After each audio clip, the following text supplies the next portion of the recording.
सातवें राउंड में यहाँ पर पहले बोर्ड पर भारत के प्रणव भी सामना कर रहे हैं टूर्नामेंट के लीडर, सबसे आगे चल रहे अमीन तबाई का। और देखना ये होगा कि ये कैसा गेम जो है कैसे आगे बढ़ता है और कैसा प्रदर्शन रहता है यहाँ पर। आज इस मुकाबले में शुरुआत हो गई है मुकाबले की, E4 खेल करके शुरुआत की है प्रणव ने यहाँ पर। और देखते हैं कि यहाँ पर अमीन क्या जवाब देते हैं। अमीन ने C5 खेलते हुए जवाब दिया यहाँ पर, तो E4 C5 होता हुआ बोर्ड के ऊपर। यहाँ पर कंटिन्यू करते हुए नाइट F3 निकालते हुए यहाँ पर प्रणव, और अमीन ने जवाब दिया है D6। और अब देखना है कि कैसे ये खेल जो है वो आगे बढ़ता है। ओपन सिसिलियन यहाँ पर नज़र आ रहा है साफ तौर पर होती हुई, और कंटिन्यू किया है D4 C/D4 फ्रॉम अमीन। और जो सबसे बेहतर तरीका है नाइट D4 मारते हुए यहाँ पर प्रणव। तो प्रणव भारत का सबसे तेज़ी से उभरता हुआ सितारा अभी हाल के समय में अगर हम बात करें, नाइट F6 यहाँ पर खेलते हुए अमीन। क्योंकि हमने देखा कि कैसे गुकेश, प्रज्ञानंदा, निहाल और अर्जुन सभी ने अपनी जगह बनाई, और उसके बाद का जनरेशन जो है हम कह सकते हैं एक आध साल पीछे के अगर हम गिनना शुरू करें तो प्रणव भी उसमें शामिल हैं। नाइट यहाँ पर C3 A6, तो A4 किया है यहाँ पर प्रणव ने। सो G6 खेल के जवाब दिया है यहाँ पर अमीन ने, बिशप E2। तो देखते हैं क्या एक अग्रेसिव तरीका में देखने मिल सकता है। एक तरह से मिक्सचर है नज़्डॉफ ओपनिंग और ड्रैगन दोनों सिस्टम का। बिशप G7 खेल दिया यहाँ पर अमीन, जो कि ओपनिंग की अपनी अच्छी तैयारी के लिए जाने जाते हैं, मिडिल गेम में अच्छे एक प्रकार आपसे आप कह सकते हो कि कोशिशों के लिए जाने जाते हैं। बिशप E3 खेला है यहाँ पर प्रणव ने, और ऊँट को बाहर निकालते हुए सपोर्ट लगा दिया है घोड़े को। क्या लॉन्ग कैसल करेंगे? फिलहाल तो शॉर्ट कैसल करते हुए यहाँ पर अमीन, और सवाल यह है कि क्या लॉन्ग कैसल करेंगे यहाँ पर प्रणव या शॉर्ट कैसल करके खेलेंगे। महत्वपूर्ण मौका है ये। ओह, शॉर्ट कैसल किया उन्होंने, तो नाइट यहाँ पर C6। तो अब आप कह सकते हो कि इसमें अब जो पोजीशन आएगी क्वीन D2 यहाँ पर आते हुए, और हो सकता है कि वो जो डार्क कलर का बिशप है उसको एक्सचेंज करने की कोशिश करेंगे। तो हम कह सकते हैं कि स्थिति अब कुछ इस तरीके की है कि यहाँ पर बहुत आक्रामक खेल अभी तो नहीं होने वाला, आने वाले कुछ समय में शायद हमें पता लगे। यहाँ पर फिलहाल नाइट G4 खेला और बिशप G4 मार दिया यहाँ पर प्रणव ने। तो बिशप G4, और यहाँ पर आप कह सकते हो ब्लैक के पास डबल बिशप है, हालांकि वो कब तक रहेगा पता नहीं। नाइट D5 यहाँ पर, और नाइट B6 जैसी चालें पॉसिबल हैं। रुक C8 खेल दिया यहाँ पर अमीन ने, C5 पे थोड़ा प्रेशर रखते हुए, लेकिन यहाँ पर प्रणव रुक C1 लाते हुए। तो फिलहाल अभी पोजीशन बैलेंस है दोनों साइड से, हमें कहना होगा कुछ खास यहाँ पर बदलाव हुआ नहीं है। अगर हम देखें मतलब ऐसा किसी एक पक्ष को कोई बढ़त नहीं कह सकते हम यहाँ पर। बिशप D7 लौटते हुए यहाँ पर अमीन तबाई, और प्रणव ने खेल दिया है नाइट E2 पर। और अब ये नाइट जो है आगे पीछे भी हटे हैं, और इससे ये होगा कि अब बिशप H6 जैसे चालें जो है इन फ्यूचर आ सकते हैं। C3 आपको शायद खेलना पड़े। फिलहाल यहाँ पर B5 खेलते हुए अमीन तबाई, और एक्सेप्ट किया इस पॉन एक्सचेंज को। B5 AB5 AB5 यहाँ पर अमीन खेलते हुए। और अब देखना ये है कि इन दो प्यादों के साथ किस तरह का स्ट्रक्चर लेते हैं प्रणव। उन्होंने B3 किया है, तो बजाय कि C3 करके कभी B4 को अलाउ करो, आई थिंक उनकी तैयारी सीधा C4 खेलने की है इस पोजीशन में। ओके, यहाँ पर E6 खेल के घोड़े को चुनौती दी है कि आपको इसको पीछे ले जाना होगा या कहीं तो निर्णय करना होगा कहाँ पे ले जाएंगे आप इसको। और देखते हैं कि प्रणव घोड़े को कहाँ पे लेके आते हैं। नाइट C3 पे वापस आते हुए फिलहाल, और B5 के पॉइंट पर आक्रमण करते हुए एक तरह से अपने घोड़े को हटाया है, सेंटर पे लाए हैं और B5 के पॉन पर सपोर्ट लेकर के आए हैं। बट इसके बदले में देना पड़ा है क्वीन D6, ये पॉन देना पड़ा है। और क्या इनफ कंपनसेशन है? बिशप C6 E4 के पॉन पे भी टारगेट करते हुए क्वीन एक्सचेंज करने का एक तरह से ऑफर, लेकिन प्रणव ने खेल दिया है क्वीन B4, क्वीन आते हुए H4। सो अमीन तबाई ने यहाँ पर जो है एक इंटरेस्टिंग आप कह सकते हैं कि खेल खेला है फिलहाल, और एक पॉन सेक्रीफाइस किया है एक तरह से। बिशप C5 जाते हुए प्रणव, लेकिन क्या इनफ कंपनसेशन है, सवाल यही है।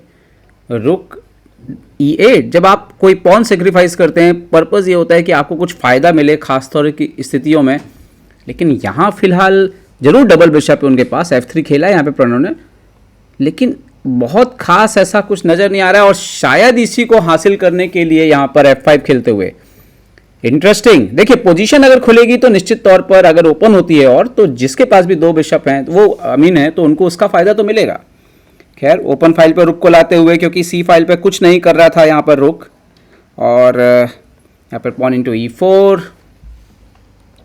और क्या यहाँ पर हम देख सकते हैं पॉन से ही मारा है। ओके, तो ये एक इंटरेस्टिंग डिसीजन है क्योंकि इससे उनके दोनों रुक अब जो है वो एक्टिव हैं।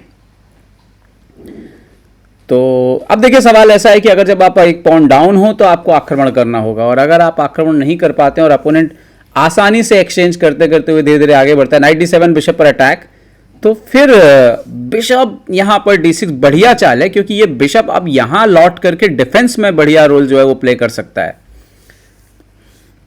नाइट F6 आते हुए नाइट G4 आने की भी शायद फ्यूचर में तैयार, E4 पे और प्रेशर बढ़ाते हुए शायद उनको लग रहा है कि अब पॉन वापस ले लें भैया, नहीं तो ये पोजीशन अगर धीरे धीरे और आगे बढ़ी तो बेटर होते चले जाएंगे। यहां पर खूबसूरत चाल बिशप E7, नाइट को पिन कर दिया यहां पर अगेंस्ट द क्वीन, और बिशप F8 खेला, उन्होंने डबल पिन किया यहां पर, इनके बिशप क्वीन के अगेंस्ट पिन किया है। क्या खेलेंगे यहां पर? बिशप इंटू F8, रुक इंटू F8, लेकिन यहां पर ध्यान देना होगा कि अब आप देखेंगे कि डबल बिशप का जो एडवांटेज था वो नहीं रह गया यहां पर ब्लैक के पास, और ये जो एक्सचेंजेस हुए हैं अब ये अच्छी पोजीशन में लेके आ रहे हैं। क्वीन D6, डार्क कलर को क्वीन भी कवर कर सकता है। एक बार फिर से देखिए क्वीन की खूबसूरत चाल, अब वो इधर से इधर आने के लिए तैयार हैं। ओके, क्वीन G5 यहां पर अमीन तबाही का, लेकिन पोजीशन जो है वो लगातार बेटर होती जा रही है प्रणव के फेवर में, और यही होता है जब आप कुछ सेक्रीफाइस देते हैं पॉन, अगर आप संभाल नहीं पाए और अपोनेंट आपके आक्रमण को न्यूट्रलाइज कर दे, उसको संतुलित कर दे, संभाल ले, तो फिर तो आप पॉन डाउन है बोर्ड के ऊपर। रुक F4 अपने पॉन को सपोर्ट लगाते हुए, और रुक को डबल करने की तैयारी, B4 घोड़े पर हमला, E4 का पॉन किसी भी हालत में लेना चाहते हैं यहाँ पर अमीन तबाही, लेकिन क्या यहाँ पर प्रणव ये बचा पाएंगे? प्रणव ने बेहतरीन चाल खेली है H4, वजीर जो बहुत फंसा हुआ है उसको चुनौती दी है कि आप कहाँ जाएंगे ये बताइए, और क्वीन को A5 लेके गए हैं अमीन तबाही, हटे हैं वहाँ से, और यहाँ पर रुक DF1। अब सवाल ये है कि आप नाइट से या किसी से भी पॉन मार नहीं सकते क्योंकि F8 पर बहुत ज़्यादा प्रेशर बन चुका है। तो एक तरह से वो नाइट जो है वो पिन है, क्वीन को A7 ले जाते हुए, चेक देते हुए, और सपोर्ट डेवलप कर रहे हैं। देखते हैं कि राजा को पहले कहाँ हटेंगे। H1 ज़्यादा सेफ जगह है, H1 यस, क्योंकि कोई चेक ना आए, किसी भी तरह की कोई परेशानी ना हो, इस बात को ध्यान में रखते हुए, और यहाँ पर नाइट ले लिया है लेकिन उनको भी अपना नाइट देना होगा। सो रुक इंटू F6, रुक इंटू F6 यहाँ पर, और आप देख सकते हो कि पीस एक बार फिर से बराबर हैं, और वाइट की पोजीशन ना सिर्फ अप है बल्कि ये एंड गेम में भी काफ़ी बेटर नज़र आ रही है, और यहाँ पर अगर और एक्सचेंजेस किए तो साफ नज़र आएगा कि ये पोजीशन जो है वो बेहतर होती जाएगी। रुक इंटू F6, रुक इंटू F6 यहाँ पर आता हुआ, और ओनली मूव है रुक इंटू F6 जिसे प्रणव ने बोर्ड पर खेल दिया है। यहाँ पर क्वीन आता हुआ D7 पर, क्वीन D7 पर यहाँ पर आता हुआ, क्वीन E5, और जैसे जैसे ये खेल एक्सचेंज होता जाएगा, जैसे जैसे मोहरे कम होते जाएंगे, वाइट की जीतने की संभावना बढ़ती जाएगी। चेक आया, किंग को ऊपर ले आया यहाँ पर प्रणव, और ये खेल अब संभालना बहुत मुश्किल है अमीन तबाही के लिए। ओके, यहाँ पर खेला है उन्होंने बिशप को D7 पर E6 के पॉन को बचाते हुए, पर मुझे लग रहा है नाइट भी ऊपर आ रहा है क्या? नाइट F4 आते हुए ऊपर, और E6 का पॉन बचाना बहुत मुश्किल है अब। इवन जरूरत पड़ने पर नाइट इंटू G6 थ्रेट आ रहा है, जहाँ से चेकमेट के थ्रेट आ सकते हैं। Night into G6, pawn into G6, रुक इंटू G6, और उसके बाद चेकमेट के थ्रेट हैं। क्वीन को G5 लाना पड़ा इसीलिए क्योंकि और कोई तरीका था नहीं यहाँ पे, और अब नाइट इंटू E6 जा रहा है, तो खेल जो है आप कह सकते हो कि यहाँ पर और एक्सचेंजेस होंगे। नाइट इंटू E6, और यहाँ पर एक चाल है क्वीन इंटू H4, एक इंटरमीडिएट मूव है जो कि शायद खेलनी पड़े। यस, क्वीन इंटू H4, और प्रणव किंग G1 जाते हुए, क्वीन E1 अगर चेक आया तो रुक F1 आ रहा है, पर थोड़ा सावधान जरूर रहना पड़ेगा। क्वीन E1, रुक F1, क्वीन E3, रुक F2, ऐसा कुछ हो सकता है, देखने में आ सकता है। क्वीन से चेक, यस, यहाँ पे ओनली मूव है मेरे ख्याल से। रुक F1 आना पड़ेगा, संभल के खेलना होगा, कोई गलती से पीस नहीं जाना चाहिए। रुक F1, क्वीन E3, यहाँ पे रुक F2 मेरे ख्याल से, और उसके बाद चेक आना जो है वो बंद हो सकते हैं। हाँ, उसके बाद अगर क्वीन E1 चेक आता है रुक F2 के बाद, अगर हम देखें तो वो बहुत इंटरेस्टिंग है। उसमें किंग H2 जाया जा सकता है, क्योंकि क्वीन यहाँ पर अगर देखें एक और चेक आ जाए रुक F2 के बाद, अगर ये रुक F2 खेलते हैं और अगर यहाँ पे ओके रुक F2 तो खेल दिया, क्वीन E1 पे यहाँ पर आप खेल दें तो अभी ये जो मेट लगी हुई है ना ये, तो उसकी वजह से कुछ प्रॉब्लम नहीं है यहाँ पे। तो रुक F2 और रुक F2 के बाद क्वीन C1 खेल दिया है अमीन तबातबाई ने, वापस king H2, queen H5 check, और शायद किंग को थोड़ा बाहर आना होगा वही करते हुए, क्योंकि और कोई तरीका नहीं है, क्योंकि अमीन तो चाहेंगे कि ड्रॉ हो जाए यहाँ पे। रुक E8, तो यहाँ पर क्वीन G5 लड़ने के लिए तैयार, फाइनली एंड गेम में एंटर करने के लिए तैयार। क्वीन की वापसी होना तय है, क्वीन की विदाई होना तय है बोर्ड से अब, और कोई चाल है भी नहीं अमीन के पास। Queen into G5, knight into G5, luckily ये चाल थी प्रणव के पास, या कह सकते हैं कि उन्होंने बराबर कैलकुलेट किया, कोई गलती की नहीं यहाँ पर। और H6, ही ओनली मूव है H6 यहाँ पर।